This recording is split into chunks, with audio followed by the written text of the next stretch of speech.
શ્રી સ્વામિનારાયણ ગુરુકુળ વિદ્યાલય અંકલેશ્વર દ્વારા વિદ્યાર્થીઓના સર્વાંગી વિકાસ માટે નવતર પ્રયોગ કરવામાં આવ્યો હતો। વર્તમાન સમયમાં દરેક ઉંમરના વિદ્યાર્થીઓમાં અનેક સમસ્યા જોવા મળતી હોય છે, જેમ કે યાદ ન રહેવું, ભણવું ના ગમવું, પરીક્ષાનો ડર લાગવો, આત્મવિશ્વાસનો અભાવ વગેરે, જેની અસર વિદ્યાર્થીના સમગ્ર વ્યક્તિત્વ પર પડે છે। આ તમામ પરિબળો વિદ્યાર્થીઓના અભ્યાસ અને ભવિષ્યને અસર ના કરે તે હેતુથી શાળાના કાઉન્સિલર અશોક વિરડિયા, શાળાના પ્રિન્સિપાલ પાયલબેન તથા તમામ શિક્ષકો દ્વારા શાળાના તમામ વિદ્યાર્થીઓને ધ્યાન શીખવવાનું આયોજન કરવામાં આવ્યું। માત્ર થોડા જ દિવસમાં તેના હકારાત્મક પરિણામો મળી રહ્યા છે અને વિદ્યાર્થીઓમાં ખૂબ જ ઝડપી પરિવર્તન આવી રહ્યું છે।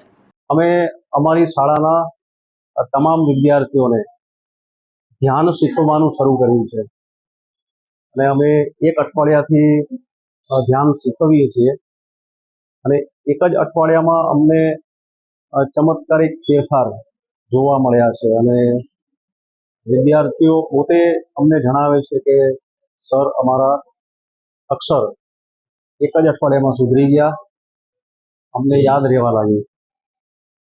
ધ્યાન આપણે આપણા બાળકોને જો શીખવીએ તો ખૂબ જ ચમત્કારિક અને ઝડપી ફેરફાર જોવા મળે છે અને અભ્યાસમાં તેજસ્વી બને છે। અને આજકાલ જે બાળકોને સ્ટ્રેસ આવે છે, એમને તાણ અનુભવે છે, ડર લાગે છે, એ તમામ ડર આપણે કાઢી શકીએ અને અમને ટૂંક જ સમયમાં પરિણામો મળ્યા છે।